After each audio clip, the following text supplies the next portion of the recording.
Fala pessoal, mais um TF Responde no ar, mais um conteúdo para vocês.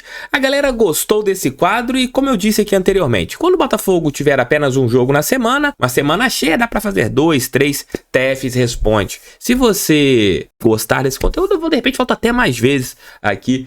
Separei 10 perguntas dos amigos que acompanham aqui o canal do TF, coloquei lá na aba comunidade e a partir do próximo TF Responde, vou abrir primeiro para os membros do canal, vou abrir sempre com algumas horas de antecedência e os membros poderão enviar as suas questões por vídeo. Então vire membro aqui do canal para você ter a prioridade em relação ao próximo TF Responde, mandando até mesmo a sua questão por vídeo.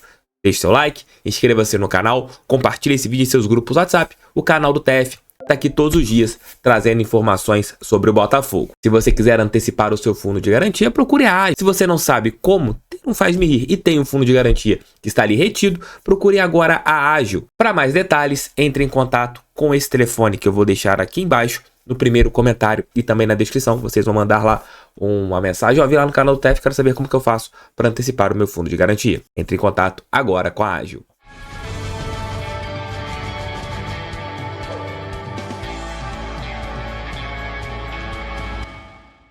Primeira questão do TF Responde. Esse aqui já falei no canal em um vídeo, mas como a audiência é rotativa, provavelmente o Iago Moraes não viu esse conteúdo. O Mina não ia para o mundo árabe, como que ele foi para a Fiorentina? Cara, projeto de carreira do jogador. Ele, quando recusa a nossa proposta, ele diz que teve algo assim fantástico do mundo árabe e que iria aceitar. Mas parece que a intenção do atleta era jogar no velho continente e apareceu uma boa proposta da Fiorentina da Itália e ele foi jogar o Cáutio. Eu acho que, assim, mostra que o Mina, se acertasse com o Botafogo, não estaria vindo aqui para roubar, né?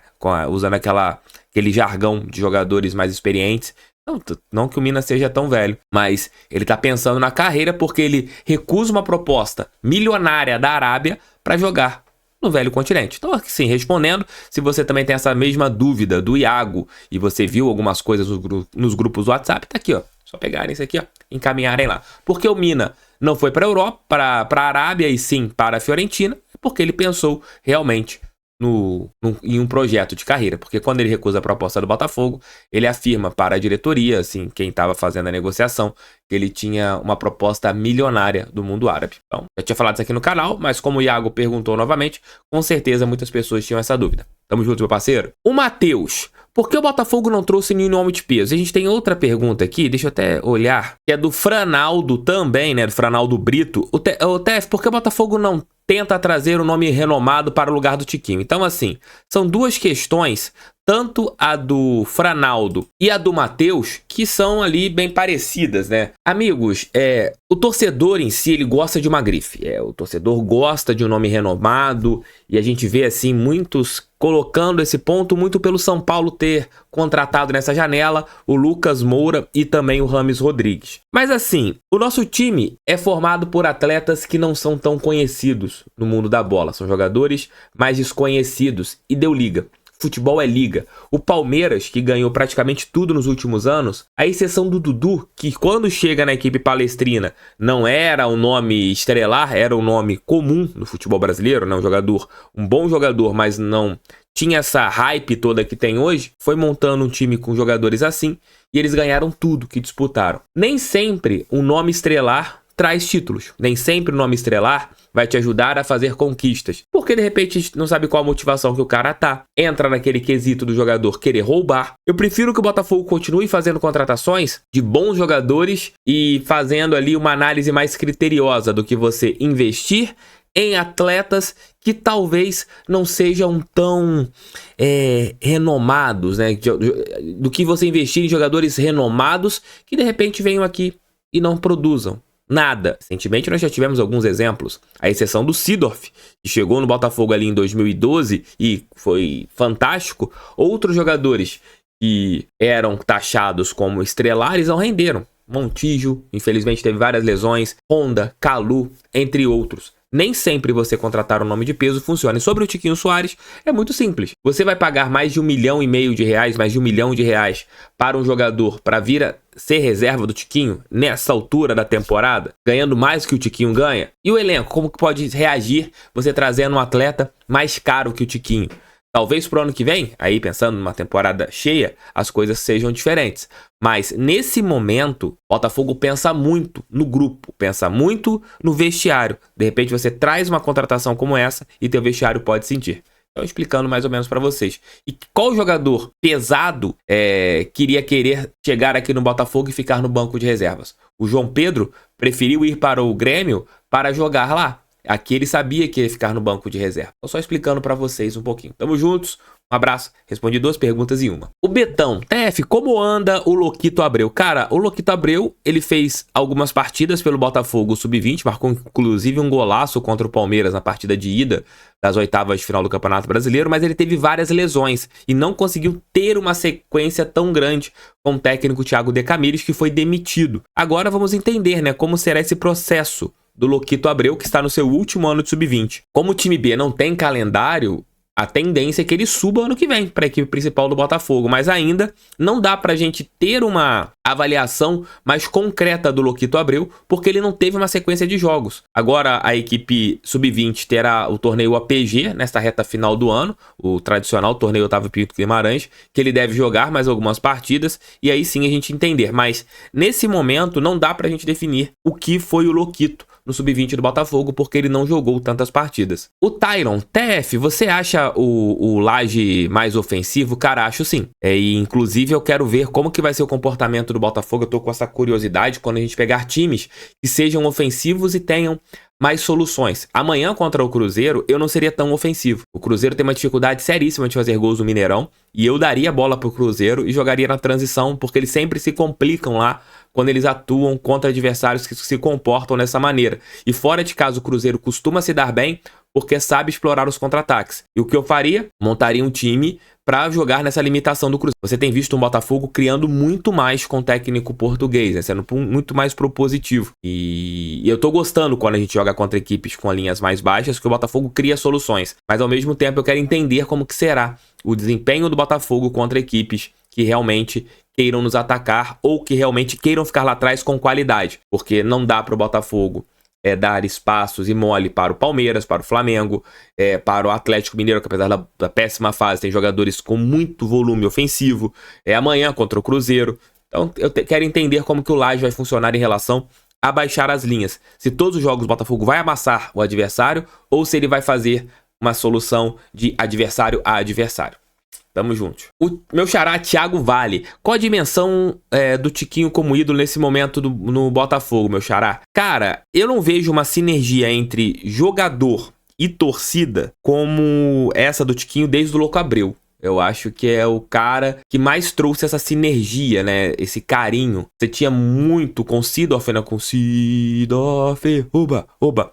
Mas como o Seedorf era um cara que, sei lá, a gente tinha algumas situações em relação a ele, o torcedor gostava do Seedorf, mas não amava o Seedorf. Eu vejo esse carinho especial com o Tiquinho Soares bem parecido com o que era lá atrás com o Louco Abreu, como foi com o Dodô, como foi com o Túlio. Eu vejo o Tiquinho, o jogador que ganhou o carinho do nosso torcedor. Então eu vejo essa sinergia parecida. E se ele ganhar o Campeonato Brasileiro pelo Botafogo, ele entra no panteão dos grandes ídolos recentes da história do nosso clube, porque ele será decisivo, será o cara que tá fazendo a diferença e ele entra ali na escala dos grandes ídolos recentes do Botafogo. Pelo menos eu encaro assim, não sei vocês. Comentem aqui, também aproveitem e deixem um like, inscrevam-se no canal, compartilhem esse vídeo em seus grupos do WhatsApp. O canal do TF é feito para todo torcedor que ama a Estrela Solitária de General Severiano. Tá ligado? Tem que deixar aqui a sua inscrição, hein? Tá dando mole, hein? Essa aqui é a câmera da verdade do canal do TF. TF,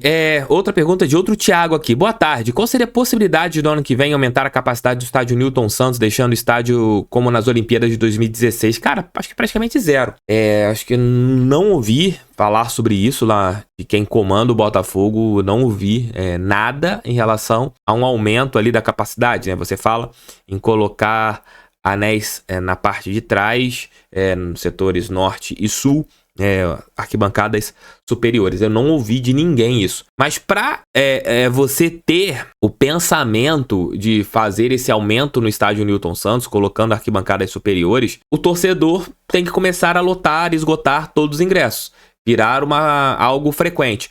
Por quê? Vou dar um exemplo. O Corinthians tem um estádio que na Copa do Mundo também teve esse anel superior atrás dos 2 gols. E mesmo assim, a diretoria da equipe paulista ainda não colocou essa arquibancada provisória. Já foi falado lá em algumas vezes desta possibilidade de você aumentar colocando um anel superior. E lá o torcedor lota, consegue esgotar praticamente em 90% dos jogos do Corinthians os ingressos. Se aqui no Botafogo começar a mesma coisa, a gente esgotar 40 mil, aí você vai começar o quê? Ter muita procura e você tem pouco espaço. Então, de repente, eles vão avaliar ali internamente se vale a pena você colocar arquibancadas provisórias atrás dos gols, porque tem a estrutura ali no estádio Newton Santos. Mas hoje seria um custo muito maior para você ter algumas partidas com 40, com lotação máxima.